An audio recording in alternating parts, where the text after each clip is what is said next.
Hello dear student. Today we are going to learn next part of the chapter number 8, respiration and circulation, white blood cells and leukocytes. Previous lecture we learned about red blood cells or erythrocytes. आपण याच्या आधीच्या lecture मध्ये red blood cells शिकलेलो आहोत, म्हणजे RBC शिकलेलो आहोत. Today we are going to learn white blood cells, or it is also called as leukocytes, or we all know that is WBCs. WBCs or white blood cells are colorless, म्हणजे white blood cells ह्या colorless आहेत, त्यांना colour नाहीये कोणचा पण. जसं red blood सेल्सला red colour असतो because of haemoglobin oxygen carrying pigment जे प्रेझेंट असतं, त्यामुळे रेड ब्लड सेल्सला रेड कलर असतो. But WBCs have no color, colorless, nucleated, म्हणजे WBC मध्ये न्यूक्लियस प्रेझेंट असतं. RBC मध्ये कसं न्यूक्लियस अब्सेंट होतं, लॅक ऑफ न्यूक्लियस. एक्सेप्शन फक्त होतं कॅमल आणि लॅमा, जे प्रिव्हियस लेक्चर मध्ये आपण बघितलेलं आहे.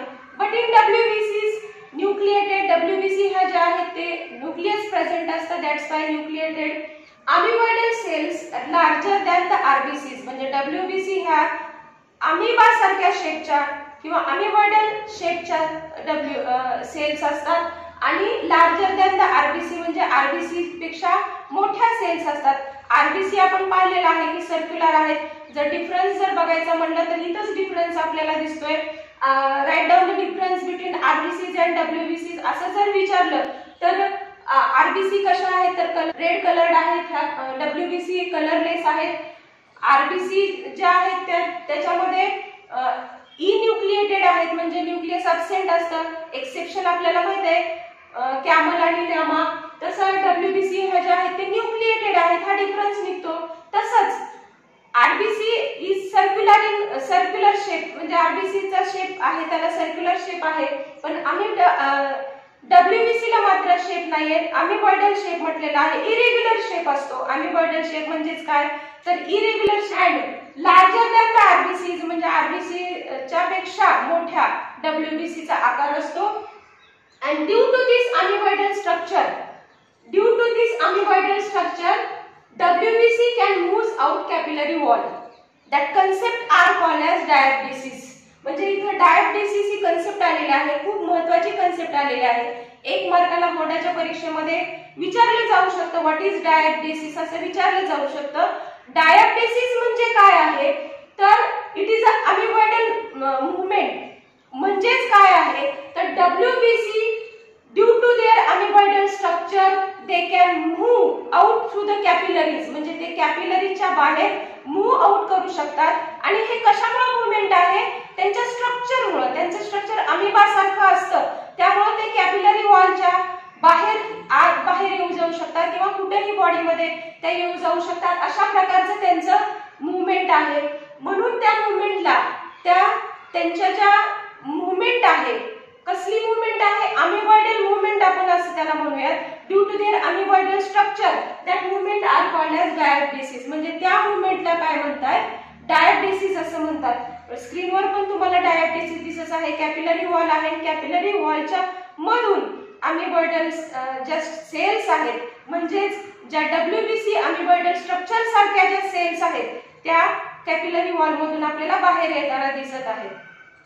त्याच प्रोसेसला काय म्हणतात डायप्डेसिस असं म्हणतात. खूप इम्पॉर्टंट कन्सेप्ट आहे, एक मार्काला विचारलं जाऊ शकतं. Normal adult has 5000 to 11000 WBC per millimeter cube असं म्हटलेलं आहे. म्हणजे नॉर्मल अडल्ट मध्ये WBC ह्या किती प्रमाणामध्ये प्रेझेंट असतात तर 5000 to 11000 म्हणजे 5000 ते 11000 एवढं WBC चं काउंट असतं इन नॉर्मल अडल्ट. आणि जर पर मिलीमीटर क्यूब म्हटलेला आहे, म्हणजे एका ड्रॉप मध्ये किंवा त्याच्याही पेक्षा जर कमी थोड्याशा ड्रॉप मध्ये ब्लडच्या जर WBC जर काउंट केला तर नॉर्मल जर त्याचं रेंज असेल, नॉर्मल अडल्ट जर असेल किंवा नॉर्मल WBC जर असतील तर हाऊ मेनी काउंट असायला पाहिजे किंवा त्या किती प्रमाणामध्ये नॉर्मली बॉडीमध्ये प्रेझेंट असायला पाहिजे तर 5000 ते 11000 एवढं त्यांचं काउंट असायला पाहिजे. पण त्याच्यापेक्षा जर त्याचं काउंट खाली असलं, त्याच्यापेक्षा नॉर्मल पेक्षाही खाली असलं, तर त्या कन्सेप्टला काय म्हणतात, तर ल्युकोपेनिया असं म्हणतात. That is decreasing number of WBC less than 4000.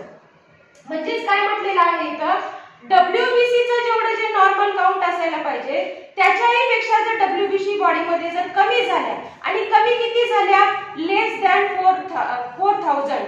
कमी किती झाल्या, लेस दॅन 4000.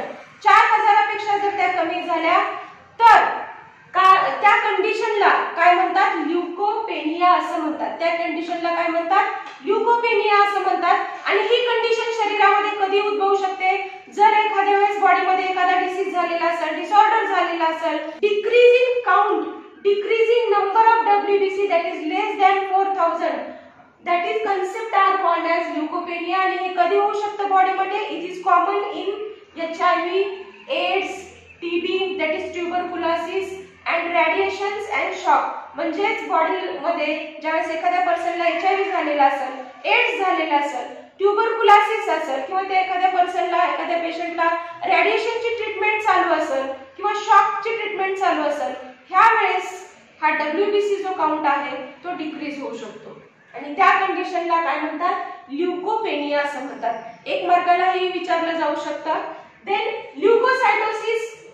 ल्युकोसायटोसिस म्हणजे increasing number of RBC but temporary, not permanently. म्हणजे ल्युकोसायटोसिस ही एक अशी कंडिशन आहे की एखादी डिसऑर्डर जर असेल किंवा एखादं इन्फेक्शन जर झालेलं असेल, तर टेम्पररी बॉडीमध्ये जो नॉर्मल काउंट आहे WBC चा, त्याच्यापेक्षा WBC चा काउंट हा इन्क्रीज होतो, वाढतो. आणि म्हणून त्या कंडिशनला काय म्हणतात, ल्युकोसायटोसिस असं म्हणतात. त्या कंडिशनला काय म्हणतात, ल्युकोसायटोसिस. आणि म्हणून leukocytosis is temporary increasing number of WBC. That concept are called as leukocytosis. आणि हे कधी होऊ शकतं, due to infection, during pregnancy. प्रेग्नन्सीच्या पिरियडमध्ये सुद्धा हे कंडिशन उद्भवू शकते. आणि न्यूबॉर्न बेबीज मध्ये सुद्धा ही कंडिशन उद्भवू शकते, इन न्यूबॉर्न बेबीज. अशा प्रकारचं.